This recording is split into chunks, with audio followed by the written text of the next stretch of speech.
Obrigado, pastor Takemi. Boa noite, graça e paz. Você pode se assentar. Quantos não estiveram com a gente, nem hoje, nem ontem? Levanta a mão, não puderam estar conosco. Também, Deus abençoe. Meu nome é Osvaldo. Também? Meu avô chamava Osvaldo. Meu pai chamava Osvaldo. Eu chamo Osvaldo. E o meu filho chama Arthur. Eu quebrei a maldição. Estamos ministrando sobre discernimento espiritual. E eu quero tratar de um assunto que é muito pouco tratado dentro das igrejas, que é a questão da infiltração maligna na vida de crianças. Algumas pessoas erroneamente acreditam que as crianças estão imunes de qualquer ataque espiritual, estão assim protegidas. Há uma doutrina não cristã, até crente acredita nisso, mas ela não é cristã, é a doutrina do anjo da guarda. Na verdade é uma doutrina espírita. A Bíblia fala sobre anjos, arcanjos, querubins, serafins, tronos, potestades, principados, domínios. São nomes hierárquicos. Colossenses capítulo 16, Efésios capítulo 6, verso 12. Eles estão distribuídos, cada um deles tem um exercício de uma função. Os serafins, eles protegem a santidade de Deus. Os querubins protegem a glória de Deus. Mas cada um deles tem um exercício, uma função que é dada por Deus. E aí a gente aprende, não, quando nasce uma criança, tem um anjinho da guarda do lado dela. Isso é uma doutrina que vem do espiritismo, que vem... Até muita gente dentro do catolicismo romano acredita nisso. Mas ela é contrária às escrituras sagradas. A Bíblia diz, no Salmo 91, verso 11, ela diz que o Senhor dá ordem aos seus anjos, não são anjos da guarda, para que protejam você nos seus caminhos. Em Hebreus capítulo 1, verso 13 e 14, diz que os anjos são espíritos, diga, seres espirituais. Espíritos ministradores que servem aqueles que hão de dar a salvação. Os anjos existem sim, e há uma coleção de anjos no Gênesis e Apocalipse que manifestam e que aparecem para os homens. Anjo apareceu para Abraão, anjo apareceu para Jacó. Um anjo ficou guardando a entrada da árvore da vida em Gênesis capítulo 3. Quando Jesus fala, você a partir de agora vai ver o Filho do Homem e os anjos subindo e descendo sobre a cabeça do Filho do Homem. Quando você lê João capítulo 5, havia um aleijado no tanque de Betesda, ele ficava esperando um anjo tocar a água para ser jogado lá dentro e ser curado. Então, existem muitas aparições de anjo. O livro do Apocalipse, por exemplo, tem 72 aparições de anjo no livro do Apocalipse. Mas a Bíblia não fala sobre anjo da guarda. Então, diante dessa doutrina infiltrada dentro da mente da gente, muita gente acredita que por seres crianças, um bebezinho, ser um bebezinho, isso pode de alguma maneira proteger eles de qualquer influência maligna. Mas a gente vai encontrar na Bíblia muitos ataques satânicos às crianças, tá bom? O primeiro deles você vai encontrar quando Moisés nasce. Moisés nasce, só que antes dele nascer já havia uma sentença de morte contra ele. O faraó disse para as parteiras Sifrá e Puá: se nascer menino, joga no Nilo, mata. Se nascer menina, deixa viver. É a maneira de esterilizar uma nação, é você matar os homens e deixar só as mulheres. Nas guerras imperialistas do Japão, e o pastor conhece muito bem, houve uma maneira assim dos japoneses imperialistas matar os homens e usar as esposas dos homens, as mulheres, como prostitutas. O pastor pode explicar isso melhor do que eu. É uma das formas de você esterilizar uma nação. Hoje se fala muito a respeito de assassinato da população A, B, do índio, do Yanomami, do negro. O maior assassinato que existe hoje é dentro do ventre. Hoje, no Brasil, um país de 220 milhões de habitantes, 12 milhões de mulheres, 12 milhões fizeram aborto. Entre os abortos, clandestinos ou não, repito, 12 milhões de mulheres, ou seja, pelo menos aí 5% da população brasileira, de mulheres, fizeram aborto. Os assassinatos acontecem dentro do ventre. Quando a gente fala sobre praga não chegará à minha casa, esse eu vou pedir para colocar, por favor, a mensagem. A gente tem uma ideia de que criança não pode ser atingida pelo mal. Mas na verdade, quando Deus dá autoridade ao homem, dá autoridade para o homem abençoar ou amaldiçoar, foi dado. A maioria dos problemas que nós enfrentamos hoje acontece na nossa infância. Abandonos. Uma mãe me perguntou hoje sobre paternidade, sobre orfandade. Acontece dentro de casa. Quando a gente lê Marcos capítulo 7, Mateus capítulo 9, Mateus capítulo 17, a gente vai ver crianças endemoniadas. A Bíblia diz isso. Não é só que o faraó mandou matar as crianças e colocou lá um alvo nas costas de Moisés, não é isso. Herodes mandou matar Jesus. Onde é nascido o Salvador? Vai lá e mata as crianças em Belém, de 2 anos para baixo. É um infanticídio. Isso é muito mais comum do que você imagina. Uma criança manifestar um espírito imundo, olhe para mim, é comum. Só que é algo que nós não levamos em consideração. Elas estão no ministério infantil. A primeira vez que eu vi isso, eu fiquei horrorizado. Então eu vinha da minha vida cristã, católica, apostólica, romana, fui batizado, fiz a primeira comunhão, fui crismado e confirmado. Você não vê isso. Me converti dentro de uma igreja batista de corte protestante, mais tradicional, mas comecei a ministrar, as coisas começaram a acontecer. Eu estava numa cidade do norte do nosso país, quando eu fui orar, uma criança manifestou um demônio que se autodenominava Exu Caveira. Qual o teu nome?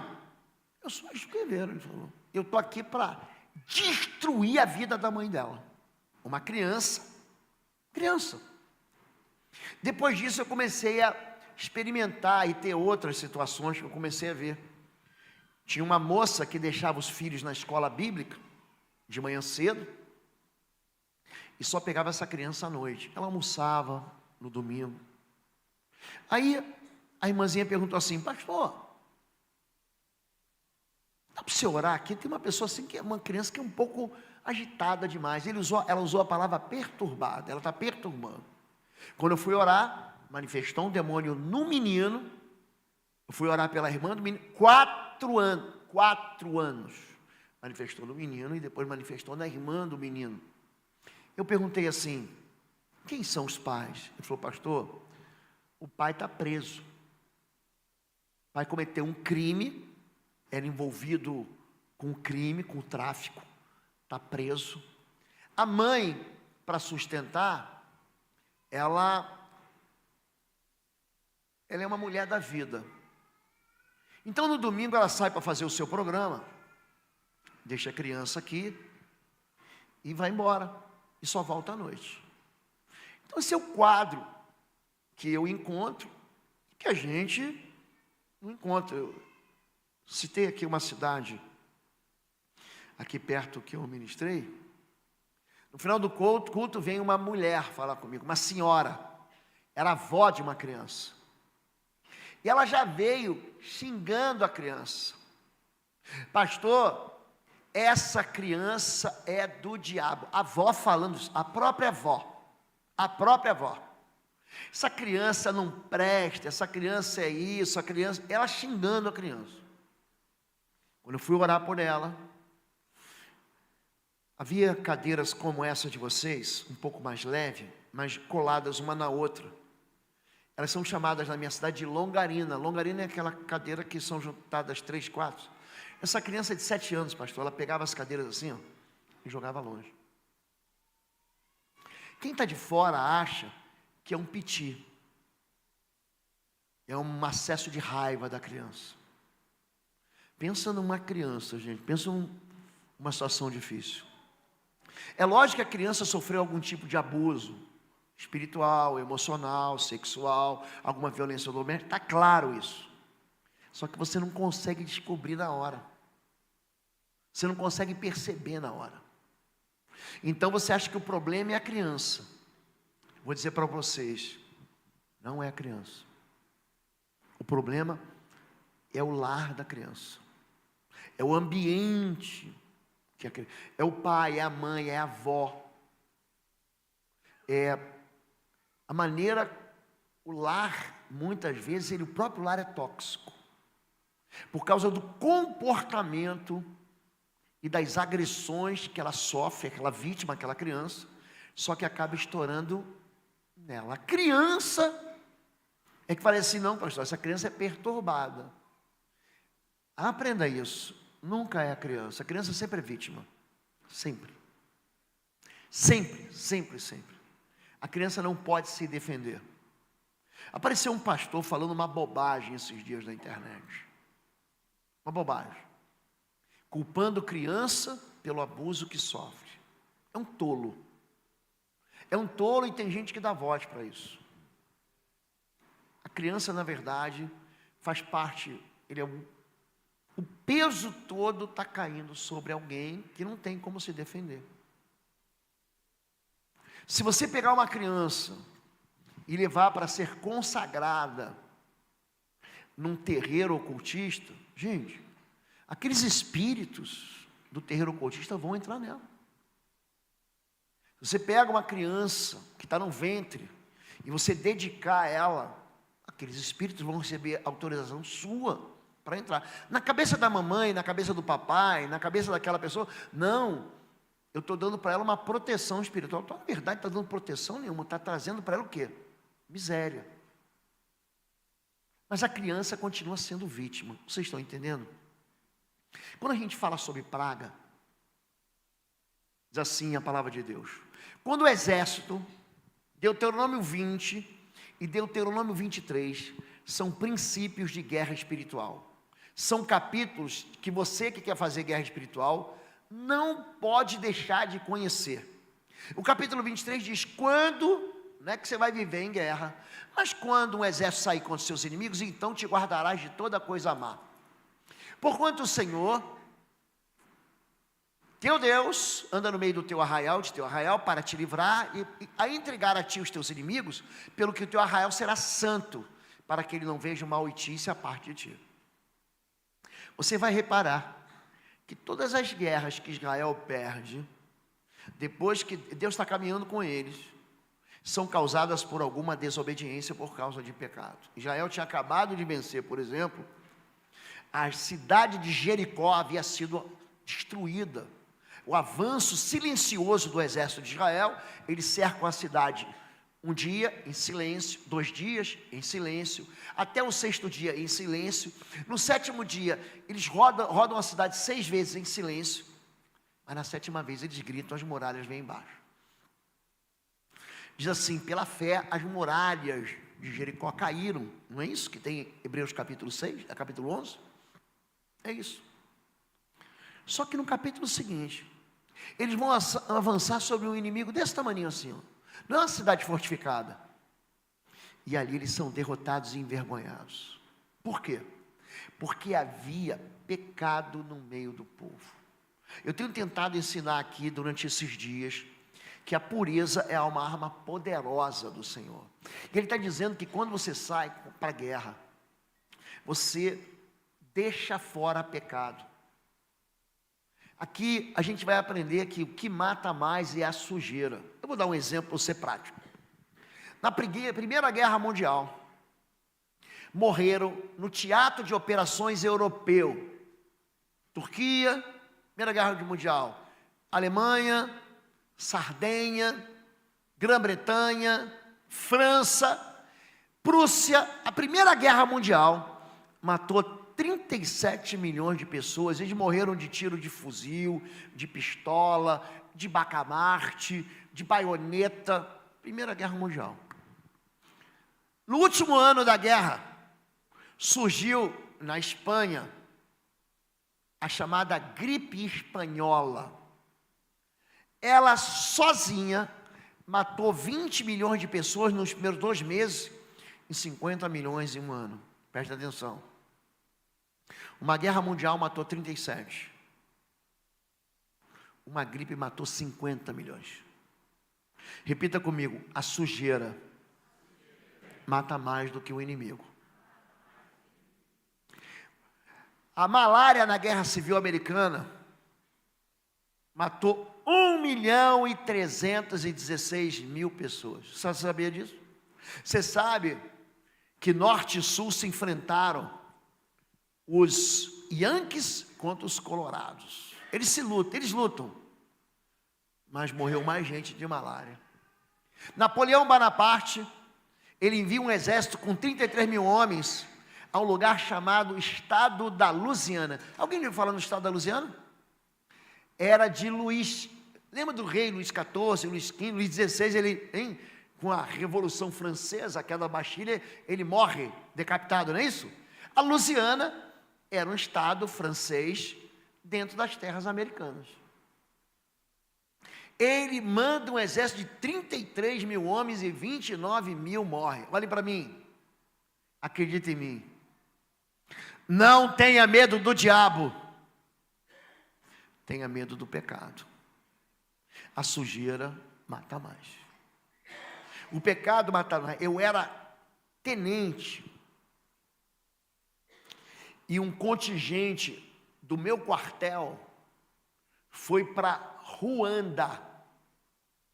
Havia uma guerra civil lá, onde os Tutsis eram tribais, lutavam contra os Hutus. Sabe do que eles morreram lá? De tifo. Eles morriam mais das doenças do que da própria guerra civil. O que mata as pessoas na trincheira é doença, é bicho de pé.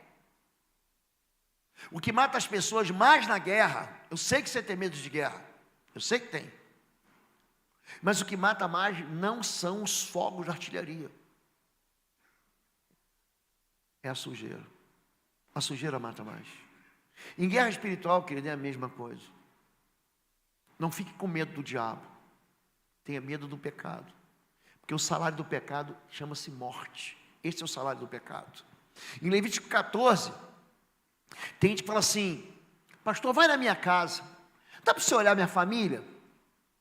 Dá para você... O que acontece na vida do meu marido, da minha esposa, do meu filho, do meu neto, pastor? O que está acontecendo?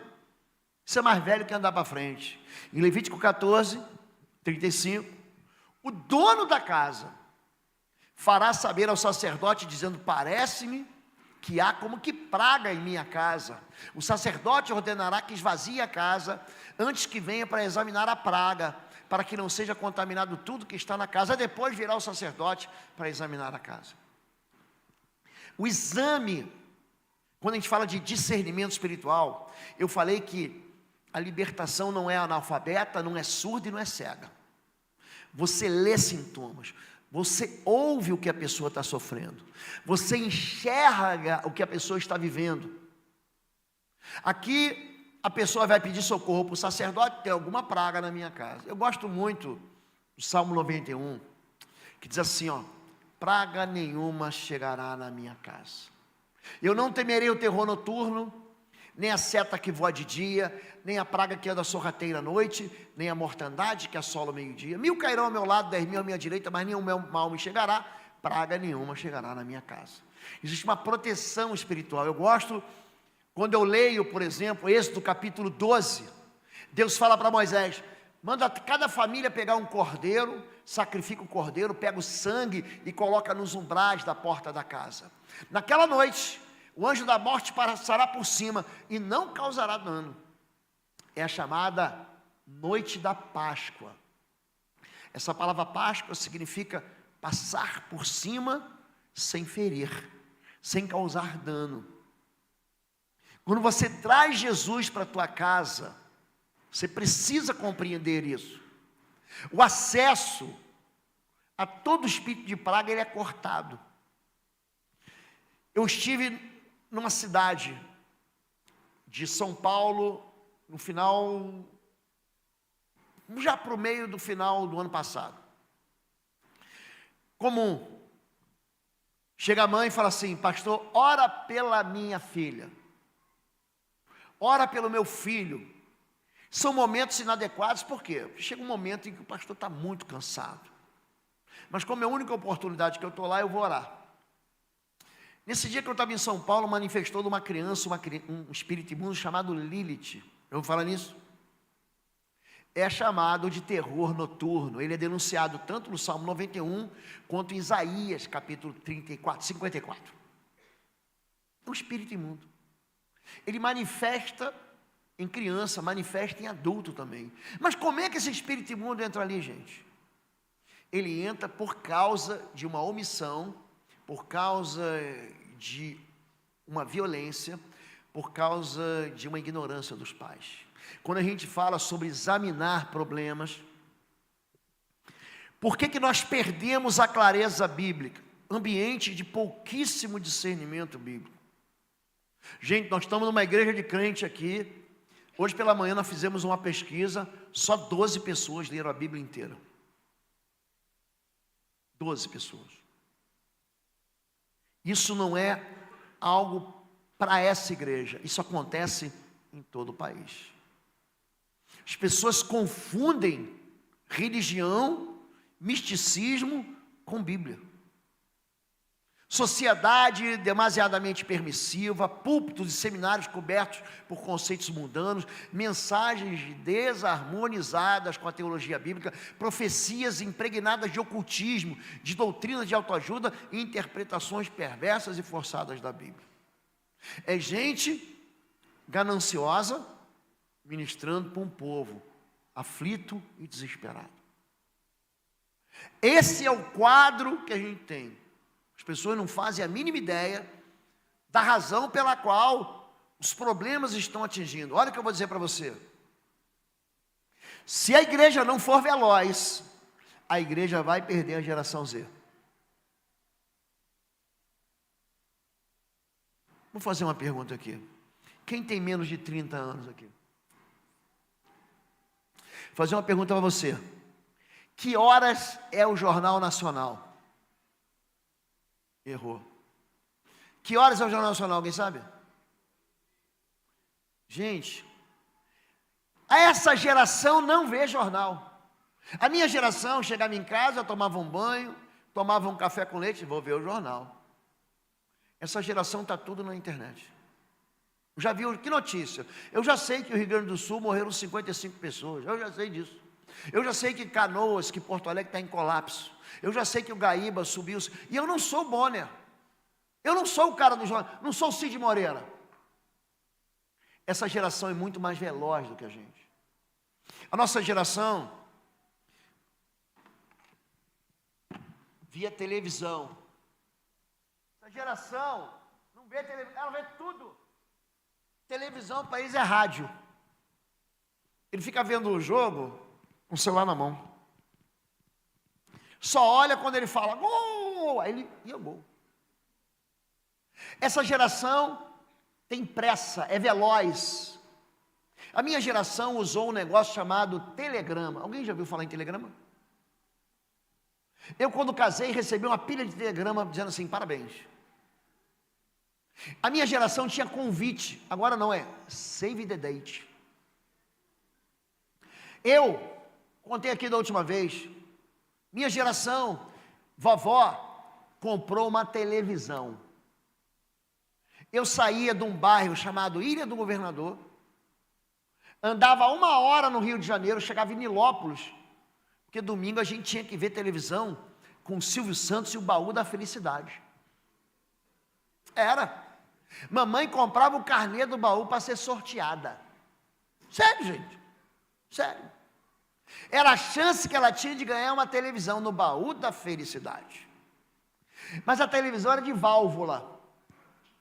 Você não sabe o que é televisão de válvula? Vovó ligava a televisão de válvula e a televisão não ligava. Ela parecia assim um pontinho branquinho assim, ó, no meio. Aí a vovó falava assim: calma que tem que esquentar. Sério? A energia elétrica aí daqui a pouco abria assim, ó, abria na horizontal assim, vum, vum. Aí eu tinha um irmão, ia lá, dava um tapão na televisão assim, pá! Aí ela abria. Mas calma, não tinha antena. A antena era uma pirâmide de plástico, com duas hastes assim. Aí você abria a haste, ficava girando, e ficava tec, tec, tec, tec, tec, tec, tec. Para o canal pegar, porque tinha lá um canal, a TV Tupi, a TV Record, a TV não sei o que, o Celso.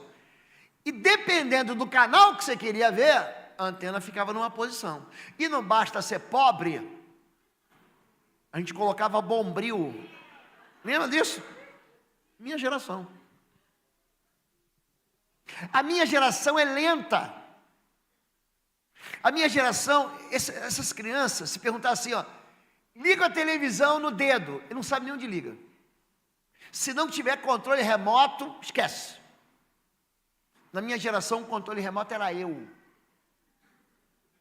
Papai falava assim: Júnior, sou Oswaldo Júnior, muda o canal. Eu, pai, estou cansado. Gente, ele pegava a botina dele, jogava assim, não, pai, pera aí que eu já vou.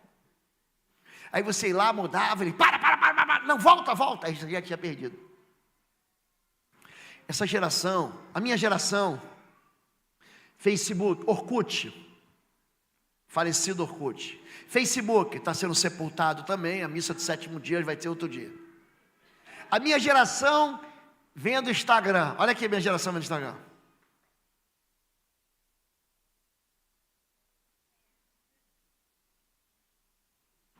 Geração Z vendo Instagram.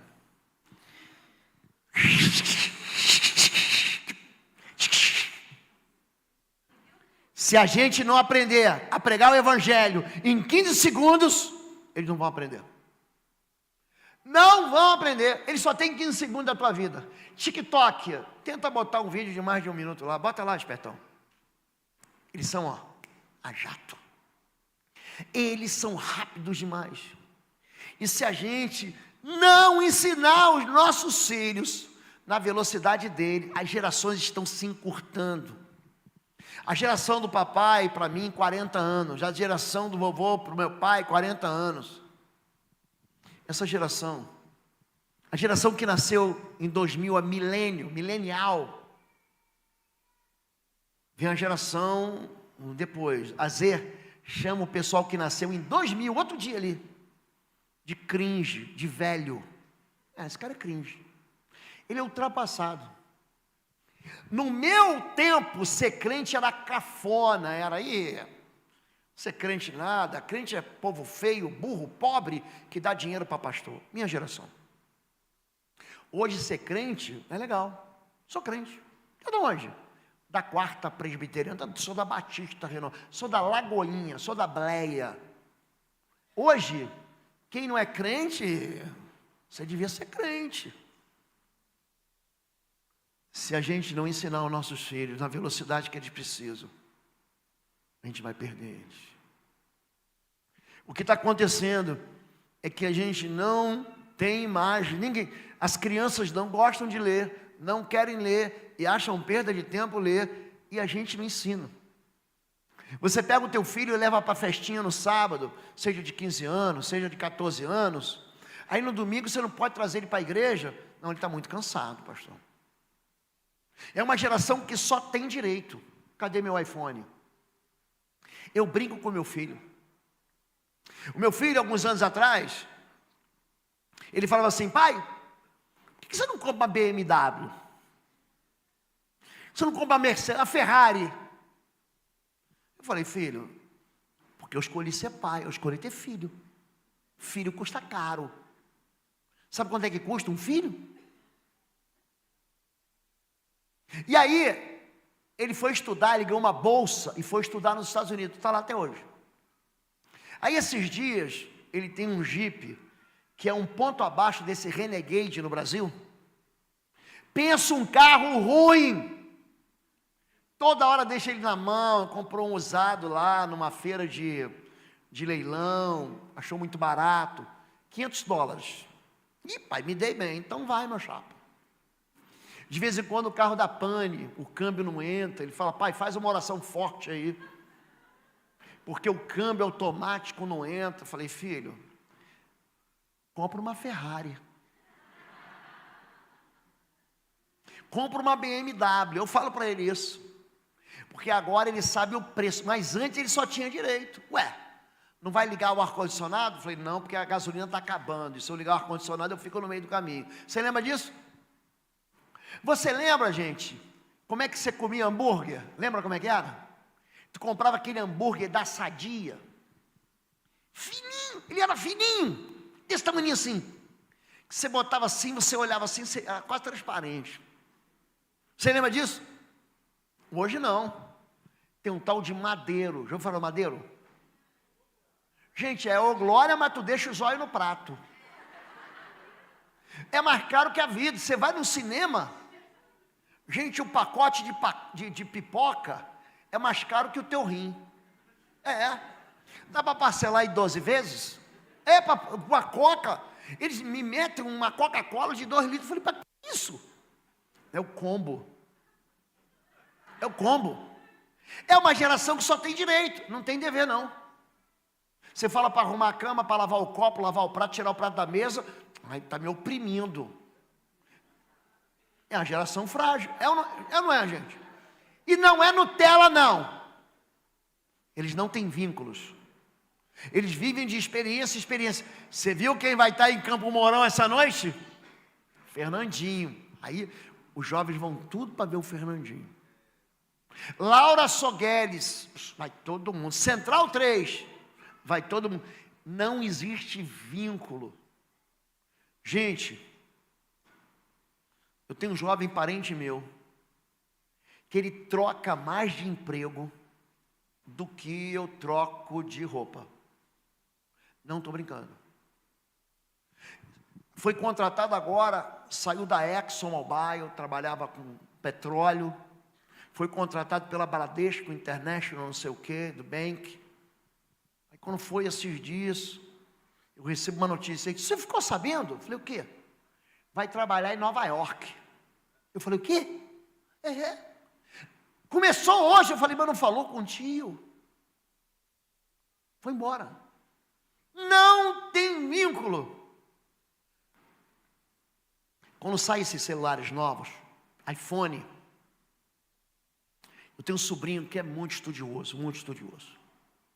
Se formou ontem, eu nem consegui ver, eu estava pregando aqui, nem conseguia ver a formatura dele, transmitiram online.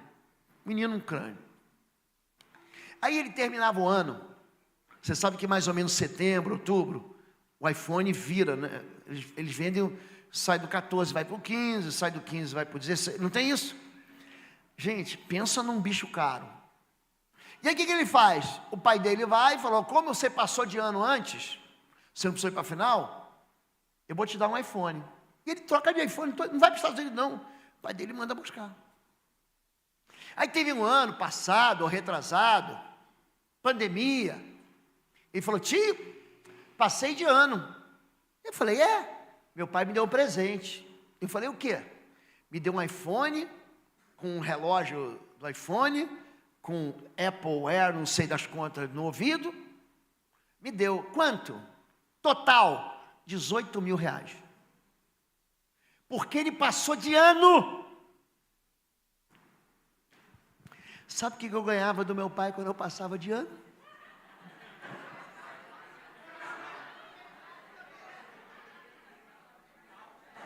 Pastor, eu ganhava o direito de ficar vivo.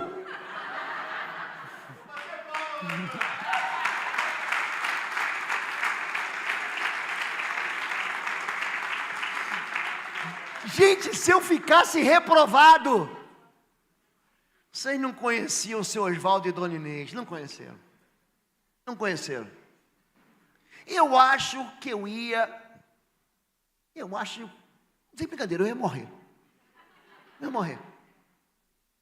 O que está acontecendo hoje, gente, é que a gente está perdendo a clareza bíblica, e pior do que isso, a gente não está ensinando os nossos filhos. Não farás para ti nenhum ídolo, nenhuma imagem de qualquer coisa no céu, na terra ou nas águas debaixo da terra. Não te prostrará diante deles, nem lhe prestará culto. Porque eu, Senhor teu Deus, sou Deus zeloso, que castiga os filhos pelos pecados dos seus pais, até a terceira e a quarta geração daqueles que me desprezam. Esse texto não fala de maldição hereditária. Fala de pecado ensinado. A maldição visita a gente por causa da desobediência. O papai ensina o filho, primeira geração, a desobedecer a Deus. Despreza a Deus, ignora a Deus. O filho ensina o neto aquilo que aprendeu do papai, ele despreza a Deus. O bisneto aprende com o vovô o que ele aprendeu do papai e o que ele aprendeu do outro, do bisavô. A visitação de Deus é sobre o pecado. Eu queria tanto que você entendesse isso. Se a gente não ensinar nossos filhos a orar, eles não vão orar. O seu filho não vai amar a igreja se você não amar a igreja. Se qualquer probleminha que você tem na igreja, você fala assim, vou me mudar. Se qualquer probleminha que você tiver, porque a igreja é gente, te prepara, você vai ser beliscado. Alguém vai te espetar, alguém vai falar mal de você. Gente. A igreja não é perfeita, a igreja é de ser humano. E aí se você falar, briguei com o pastor e eu vou embora. Sabe o que você está dizendo para o teu filho? Você está dizendo assim, você não pode sofrer nada, o primeiro problema que você tiver vai embora também. Vai chegar uma hora que ele não vai encontrar a igreja para ele. Não vai encontrar. Eu falei ontem aqui, não fale mal do seu pastor, da sua igreja. Porque o teu filho vai acreditar, e quando ele fizer 18 anos, ele vai sumir. E você vai dizer que é o diabo, eu vou dizer, não é, é você. Faz o teu filho amar a igreja. Quem aqui o filho faz judô, inglês, natação? Você faz futebol, sei lá, alguma coisa assim. Aí teu filho fala assim, pai, hoje eu não vou para o inglês. Como é que é? Espera aí que eu vou pegar a cinta para ver se você não vai para o inglês. Eu não sei se faz mais isso. Minha mãe fez comigo e eu fiz com meus filhos, apesar de nunca ter usado a cinta. Se teu filho falar assim, não estou com vontade de ir para a natação, como é que é? Tu vai nadando. Você vai aprender a voar agora para a natação. O filho fala assim, não quero ir para a igreja. Fica em casa. Fica em casa. Não precisa levantar cedo para ir para o culto. Quer dizer, você ensina o seu filho a desprezar o Senhor. Você está ensinando o teu filho que ele não tem responsabilidade. Ele está aprendendo o teu filho não vai orar mais do que você. O teu filho não vai jejuar mais do que você. O teu filho não vai buscar a Deus mais do que você. Ele está aprendendo com você. Os pais ensinam os filhos, ensinam os netos, ensinam os bisnetos. Chama-se gerações observáveis. Terceira e quarta geração. Você quer ver uma coisa? Quem aqui lembra do seu pai? Levanta a mão. Pai ou mãe? Levanta a mão. Levanta a mão. Você lembra dele? Pronto. Quem lembra do vô? Levanta a mão. Vovô. Vai baixar. Quem aqui lembra do bisavô? Lembra? Vou fazer uma pergunta. Quem aqui lembra do tataravô? Você lembra do tataravô? Uma pessoa. É uma geração que você não observa. Tem um milagre. Mas tem a regra, também tem sua exceção. A gente observa a primeira, diga a primeira, a segunda, a terceira e a quarta geração. A gente não observa mais. E a gente aprende com essas gerações. Pastor Takemi, filho de pastor metodista, aprendeu que tinha uma porta que era para bater e que encontrava. A idolatria diz o seguinte, cuidado. Não tente reduzir Deus. Já viu gente dando desculpa para a idolatria? Espera aí, pastor. Você não tem uma foto da sua mãe na carteira? Alguém já ouviu falar isso? É uma das desculpas mais esfarrapadas para a pessoa manter a idolatria no coração. A idolatria promove desgraça, por quê? Porque em vez de você adorar o Deus que é invisível, você adora pessoas, representantes de Deus. Eu sou o Senhor, este é o meu nome, a minha glória, pois, a outro não darei, nem o meu louvor às imagens de escultura. Pega esse texto e manda o idólatra ler na Bíblia dele. Não, tua Bíblia é diferente, então lê a tua. Ignorantes, olha que palavra dura, é um ignorante. São aqueles que conduzem em procissão as suas imagens de escultura, feitas de madeira, e oram a Deus que não podem salvar. A Bíblia está dizendo que a idolatria é um desprezo a Deus, que faz com que a praga chegue nas minhas gerações. Deus é um Deus zeloso, visita a iniquidade dos pais dos filhos, até a terceira e a quarta geração daqueles que me desprezam. Tem uma versão que diz, aqueles que me odeiam. E aí tem gente que pega isso e fala assim, não vou mais naquela igreja. Eu não estou falando da idolatria. Eu não estou falando contra a sua igreja. Eu estou falando que isso promove desgraça. Só que isso fica escondido, como diz, não, isso não é problema não, não tem problema. Mas Deus está dizendo, tem problema que afeta a sua geração. Deus não pode ser incomparável. Vigia até fogo em crianças, acaba sem parente. Qual o nome dele? Damião. Isso aconteceu em Minas. O vigia entrou, pegou gasolina, entrou numa creche, tocou fogo nas crianças na creche. Tocou fogo. Cosme e Damião, gente, é a mesma coisa que Moloque. A mesma coisa. Só que a história que nos conta é o quê? Eram dois irmãos cristãos que ajudavam as pessoas, faziam serviço. E o que a idolatria faz? Promove eles a Deus. A idolatria te ensina que aquela pessoa que você está adorando, aquela veneração, aquela pessoa é onisciente, é onipresente, é onipotente.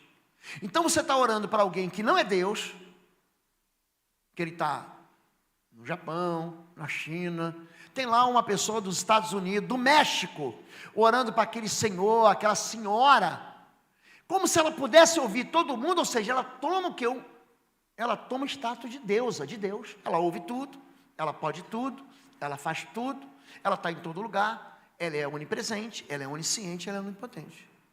Isso rouba a glória de Deus. E quando você consagra o filho a uma entidade dessa, aquele espírito que representa, acaba desgraçando a vida das pessoas. A identidade é formada pelos pais ou alguma autoridade. Escute isso. Hoje, você dá nome ao teu filho por causa da beleza estética do som. Quer ver uma coisa?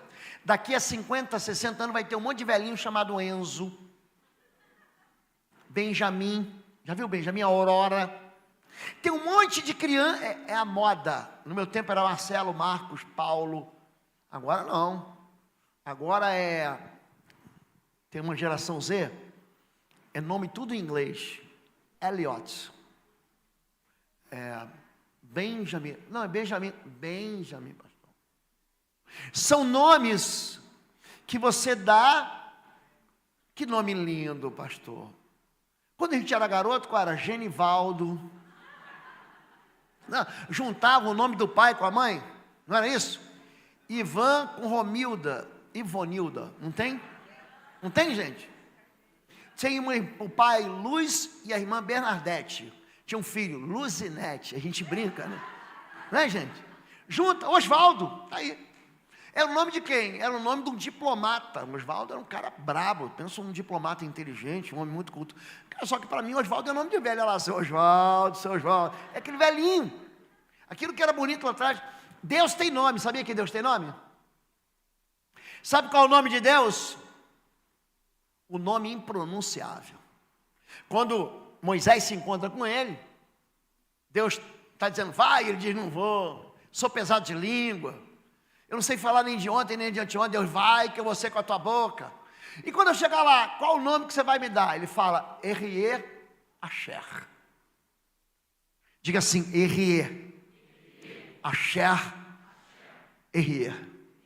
Eu sou o que sou. Vai lá e diz, o eu sou o que sou, te mandou. Jesus, ele fala isso o tempo todo em João. O evangelho de João é diferente dos outros, né? Mateus, Marcos e Lucas, eles ficam ali ensaboando a mesma coisa, né? Repete as parábolas, repete os movimentos, repete a entrada e saída em Jericó, nascimento de Jesus, morte de Jesus. João não, João é diferente. João fala assim, peraí. Do capítulo 13 até o final, praticamente, Jesus está sentado na mesa na última ceia. Pode reparar isso. Ele lava o pé dos discípulos, ele discursa por discípulos, ele diz, eu vou, mas eu volto. Na casa do meu pai, não se turbe o vosso coração, há muitas moradas. Ele fica batendo, é a última noite. O evangelho de João, metade dele é aquele última noite. Ele é a memória de João daquela última noite de Jesus. E o interessante é que João, ele mostra só 7 milagres, João. Mas os milagres com identidade. Jesus cura o cego e diz, eu sou a luz do mundo. Diga, eu sou. Rie Asher, diga, Rie Asher. É o mesmo Deus. Deus está disfarçado de filho do carpinteiro ali. Mas é Deus. Aquele Deus que fez os céus e a terra, aquele Deus que encontrou com Moisés em Horebe, é o mesmo, é Jesus. Jesus sai da eternidade e fala, peraí que eu vou entrar no ventre da virgem, vamos fazer carne, e está todo mundo, quem é esse aqui? Quem é esse que dá ordem aos ventos? Quem é esse que até expulsa demônio? De onde que vem essa autoridade? As pessoas estão boiando, os discípulos estão boiando. Aí ele vai, multiplica o pão, João 6, eu sou o pão da vida. Aí ele ressuscita Lázaro, João 11, eu sou a ressurreição e a vida. Ele está dando dica, como se ele estivesse deixando assim uma trilha, um rastro. Ninguém percebe a identidade, olha para mim. A identidade é uma das coisas mais importantes que você vai ter. Por que a praga não entra na sua vida? Porque você sabe que você é filho. Se tem algo que o diabo ele quer fazer, é bater tua carteira e te dar um apelido horrível, te dar uma identidade horrível, gerada por expressões, sentenças, palavras lançadas a favor ou contra, seu miserável, eu vou usar nomes aqui, tem crianças, eu vou usar uns outros nomes, seu burro, seu feio, seu ignorante. Isso fica atingindo a identidade. Aí tem gente linda que fala assim, pastor, eu me acho feio. Como? Tua mulher te acha um gatão, rapaz. Ele é feio mesmo. Mas a esposa dele acha ele lindo. E quem ama o lindo, bonito lhe parece. Não tem, gente. Você já reparou assim?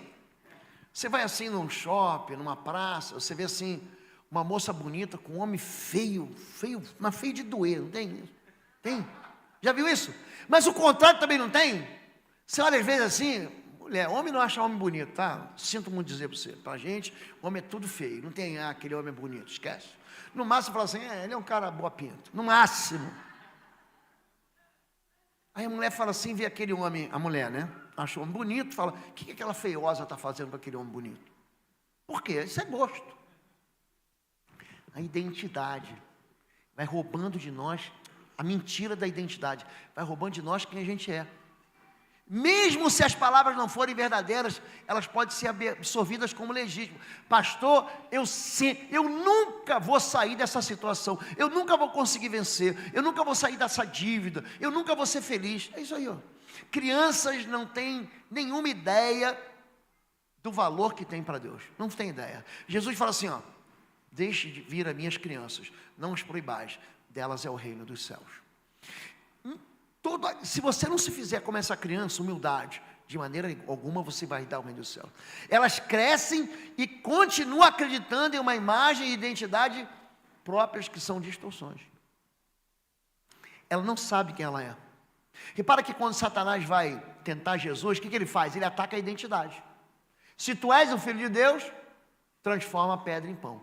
Essa questão da identidade, pronto, são sentenças destrutivas. Seu burro, seu estúpido, seu ignorante, seu rebelde, seu feio, seu infeliz, seu insignificante, seu mão, lá vai o mão furada. Você já derrubou um copo na mesa? Quem já derrubou aqui? Copo de leite, de suco, já derramou?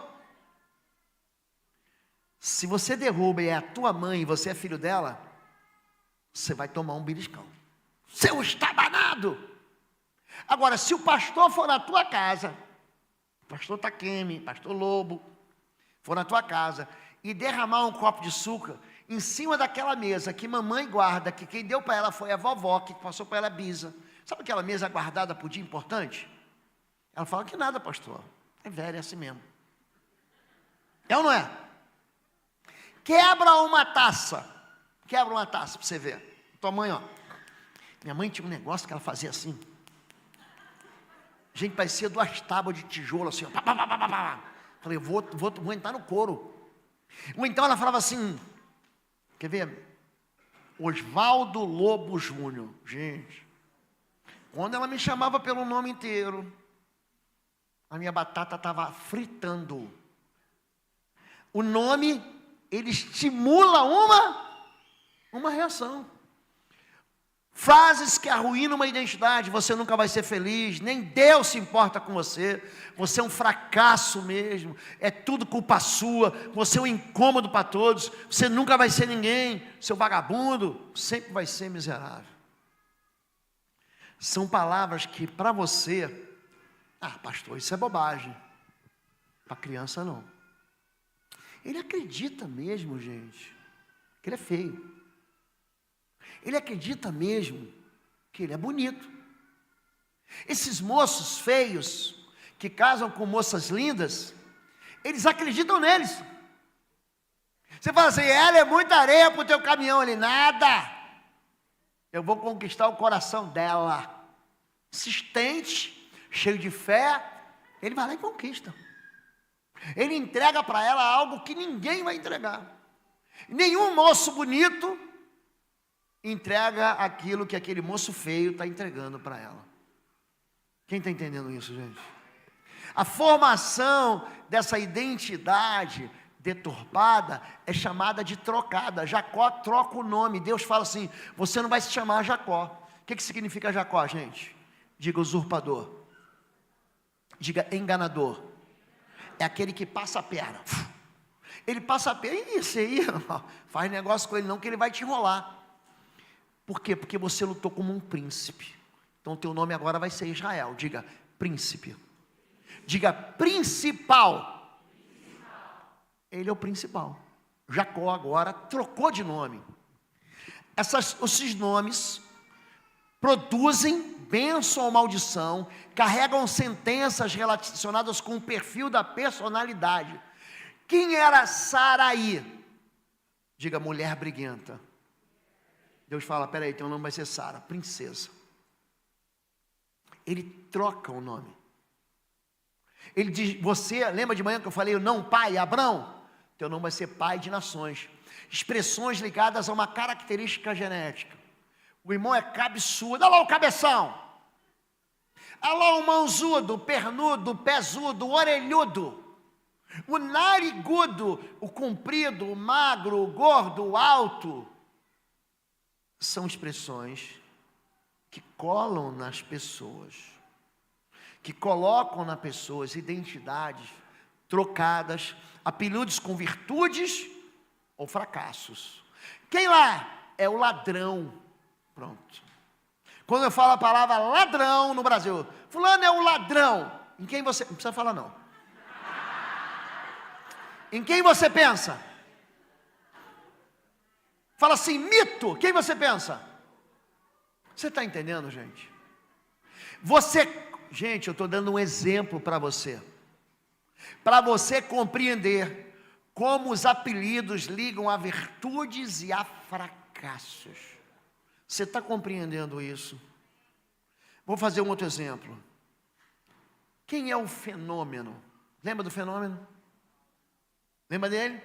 Era um jogador de futebol, lembra disso? Era um fenômeno. Que Ronaldo? Porque tinha 2. Tinha o, diga, Gaúcho. Quem você lembra quando eu falo Gaúcho? Você lembra do outro Ronaldo. Você entende como é que o nome gruda na gente? Muitas vezes representam expressões de um estado de humor alterado. Lá vai, você lembra dos humores dos anões da Branca de Neve? Zangado, dengoso, feliz, soneca, ó o dodói, atim. São estados da personalidade, só que a gente tem identidade de filho. E porque vocês são filhos, Deus enviou o Espírito de Deus para o vosso coração. Para quê? Para que você chame Deus de Pai, de Abba, Abba Pai. Assim você não é mais escravo, mas filho. E por ser filho de Deus também se tornou herdeiro. Olha, tem uma mentira gospel aí, rolando por aí, que diz que a palavra Abba é papai. Não é papai. Diga assim, pai. Mas tem uma lenda gospel que diz assim, é papai, papai. Não é, é pai. Você vai em Israel, tem muita gente que fala, Abba, Abba, Abba, Abba. Você vê as criancinhas chamando o pai de pai. Do mesmo lugar, dentro da nação, dentro daquele estado de Israel, também mora muito árabe. Só que o árabe, quando o filho dele nasce, ele perde o nome dele. Ele passa a ser chamado pai de. Por exemplo, já ouviram falar no nome Abu Dhabi? Uma das capitais dos Emirados? Pai do Dhabi. O nome do garoto é Rami, Abu Rami. O pai Abdallah, pai do Dala. Entendeu? O pai perde o nome e ele passa a ser chamado pelo nome do filho. Por exemplo, eu seria Abartur, porque meu filho chama Arthur. Ele ganha o nome do filho primogênito. A gente é o contrário. Quando a gente se converte, a gente se torna filho de Deus. Ó, porque vocês são filhos, Deus enviou o Espírito de seu Filho, Jesus, ao vosso coração, aos corações, aos seus corações, o qual clama, Pai, Deus Pai. Assim você não é mais escravo, mas filho. E por ser filho, Deus também o tornou herdeiro. Quando Jesus dá a autoridade dele para você, ele não está brincando. Não é que Deus fala assim, ah, tá bom, vai, você é meu filho e você é um qualquer um. Não é nada disso. Você é o filho que Deus amou de verdade. Se só tivesse uma pessoa no planeta Terra, essa pessoa fosse você, ainda assim Deus iria morrer na cruz por você. Isso que tem que estar na sua cabeça. O que Jesus tem, você tem. O Espírito que ressuscitou Jesus, o Espírito Santo, que desceu sobre ele como pomba, é o Espírito que você tem. Só que a tua identidade não acredita nisso. Ah, não, pastor, capaz. Eu fico nesse jejum que eu fico gordo, fico magro, fico gordo, fico magro. Aí esses dias, ano passado, eu deixei a barba crescer. Eu estava com preguiça de fazer a barba. Andei com preguiça. Aí foi crescendo, crescendo, crescendo, crescendo. Eu fui ficando gordinho, gordinho, gordinho, gordinho. Os irmãos da igreja, mandando bolo, cocada, goiabada, doce de leite, chocolate. O pastor ganha muito presente para comer. Né, pastor, está quem?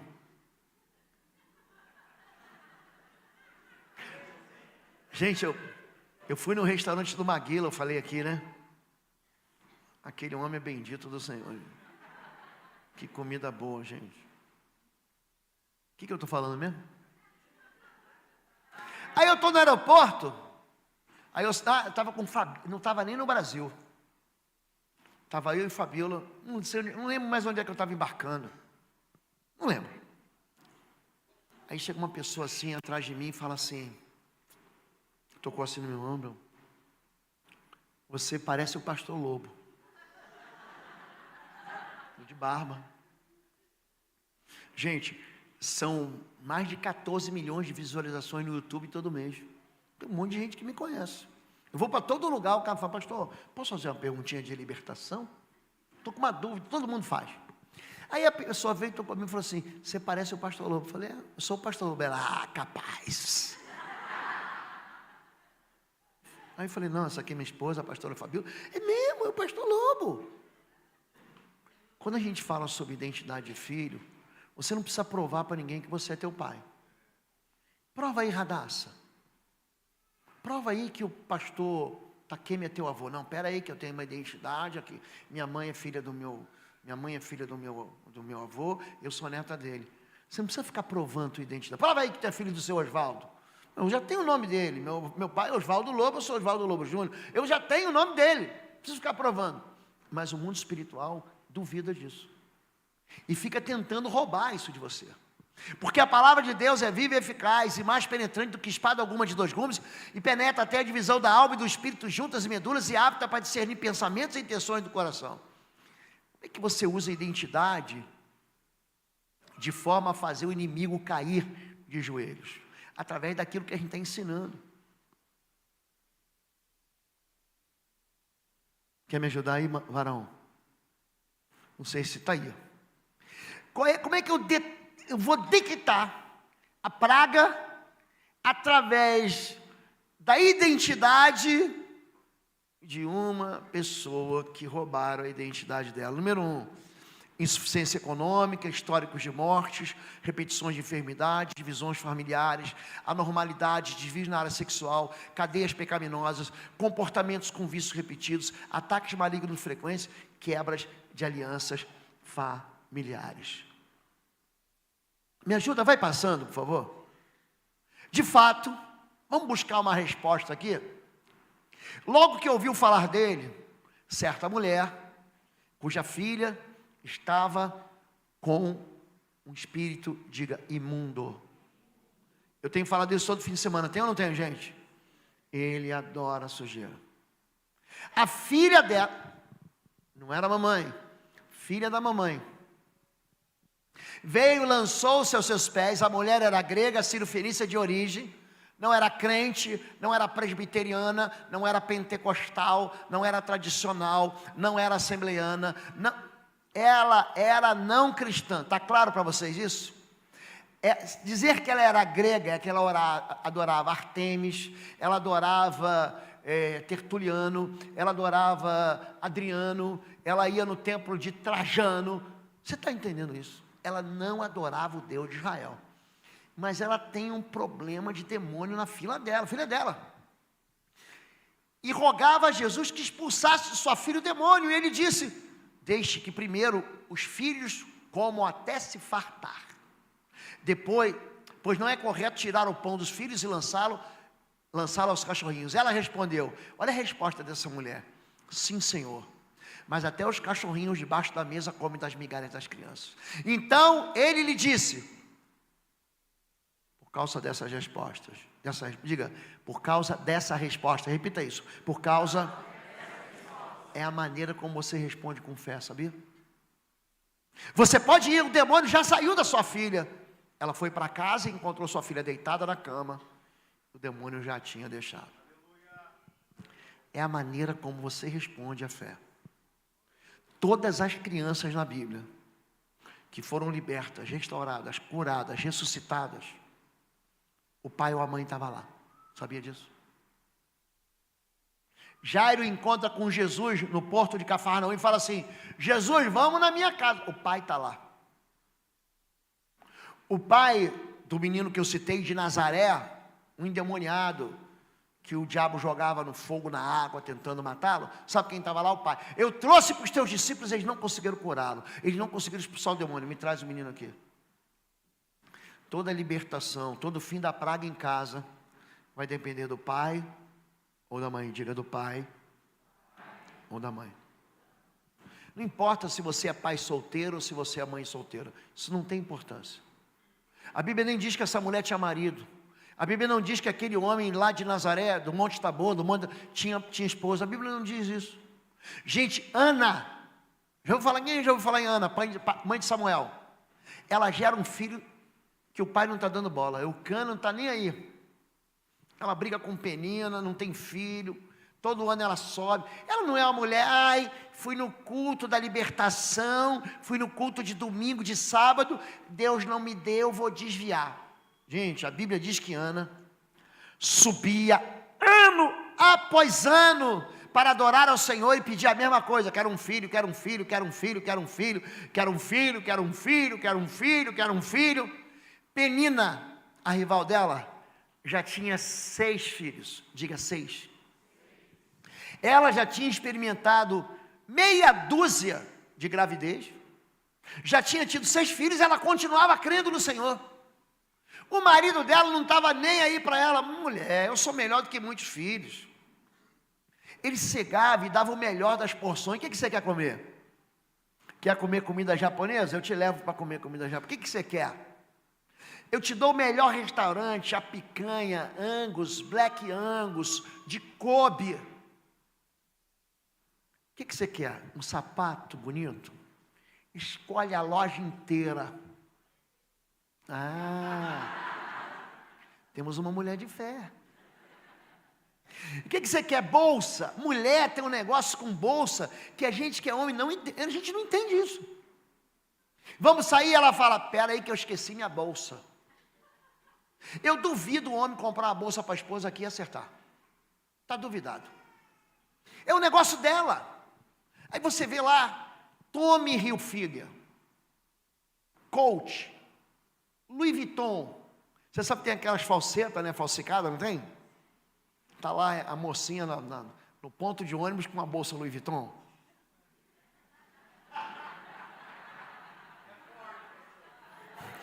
O mistério é forte. É muita humildade, né? Uma vez a gente foi para Israel e na volta paramos em Paris. E aí você vai com aquele milão, né? Levamos $1.000 no bolso, é aquilo ali mesmo, é aquilo ali, é aquilo ali. Está tudo pago, né? Café, almoço, janta, mas você quer comprar uma marquinha, comprar uma cadeirança, compra um azeite lá no tanque de Bethesda, você compra uns negocinhos, umas besteirinhas.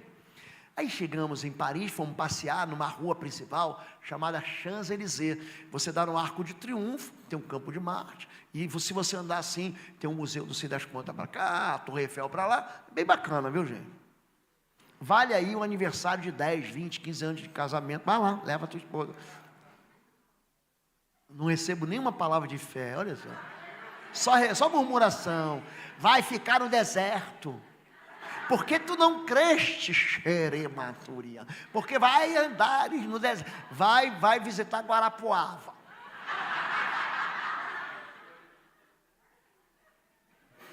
Aí, chegamos, gente, pensa um restaurante que até você passar na frente já é caro. E do lado tinha a tal da loja do Louis Vuitton. Aí Fabiola falou assim, posso ficar na fila só para olhar? Pode. Ela falou assim, poxa amor, 20 anos de casado. Será que hoje eu ganho minha bolsa Louis Vuitton? Eu falei, me falta fé, mas se você tem, vamos. Ficamos na fila, aí você vê aquele povo, tudo de olho puxado. Rico. Tigres asiáticos, China, chinês tem dinheiro assim, ó. Então lá eu, brasileiro, da ilha do governador, estou na fila, aí quando chega, está pensando que entra, vai entrando na loja, não, agora é você, é senha, agora é você e a gente está lá em pé, esperando. E o restaurante francês do lado, aquela comida maravilhosa, que até cheirar custa caro, né? Aí quando nós entramos, Fabiola chegou, eles falando francês, s'il vous plaît, abajur, comanda levou, aquelas palavras que você não entende nada. Ele fala assim, eu quero essa vermelha. Eles entendem português. Parlez português, s'il vous plaît, você pode falar. Ela, vermelha. Quanto? How much? Em francês ele não fala inglês. Aí ele, 6.000 euros. Eu nem olhei para o lado, fiquei olhando para frente assim. Ela aqui do meu lado. Aí ela pegou uma menorzinha. E essa? 8.000 euros. Aí ela desistiu e falou assim, e a carteira? Sabe? Mulher também tem um negócio, a gente tem uma carteira pequenininha, né, gente? Mas mulher tem umas carteiras desse tamanho, tira batom, tira negócio para rímel, tira tesoura de unha, tem uns negócios dentro da bolsa. E a carteira? E essa aqui, a carteira? 4.000 euros. Ai, gente, fui embora. Desistiu. Minha fé é pouca demais. Fui embora. Mulher tem essa questão de colocar um adereço. Tem essa questão porque a bolsa da identidade, pastor. Eu não sou qualquer uma, não. Olha aqui a minha bolsa. Está vendo? Vitor Hugo. Não tem isso. Ó, aqui, ó. Aqui, ó. Está pensando que eu sou qualquer pobretão? Aqui, ó. O meu sapato aqui, Nike. Eu tenho na Adidas. Não é isso? A maneira como a gente se apresenta tem uma linguagem não falada. Por que os filhos sofrem? Sofrem porque a gente recebe a identidade da família. A família, deixa eu dar um sobrenome aqui, tá? Dos Gonçalves. Os Gonçalves são os ricaços de Campo Mourão. Aí você fica andando na cidade e fala assim, ah lá, a Patricinha. Ah lá, você ganha a identidade da tua casa. A família dos Souza, aqueles lá não levam desaforo para casa não. Aquele ali bateu, são uma família, não mexe com eles não, hein? Você vai apanhar. Então você acaba recebendo a identidade do seu pai e da sua mãe por causa da maneira como a família reage em diversas situações. Existe algo chamado legado dos pais. O legado do pai é a cultura familiar. Deus diz que nós somos resgatados de escravos para filhos, ou seja, da vã maneira de viver, que por tradição a gente recebe do pai. Sabe como é que teu filho aprende a beber? Na tua casa. Só que você toma só um cálice. Ele vai beber até cair. Sabe onde é que teu filho aprende a ser estúpido com a mulher? Em casa. Onde esse menino aprendeu? Com você. Não estou brincando. Puxou a tua mãe, puxou o teu pai, puxou a tua avó. Mentira. Isso é mentira, desculpa. A gente faz essa desculpa para jogar no colo dos avós aquilo que é problema nosso. Eles são iguaizinhos a gente. Ele puxou a você, ele puxou a sua esposa. É uma combinação de resultados ali, querido.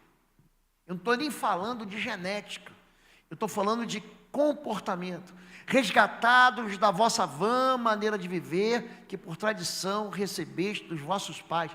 Sabe onde é que ele aprende a ser enganador? Em casa. Tem um filme antigo, do Leonardo DiCaprio, chamado Prenda-me se for capaz. Ele e o Tom Hanks fazem juntos. Aquele menino é o maior golpista que tem. Com 16 anos, ele fingiu que era piloto da Panam. Sabia disso? É história verídica.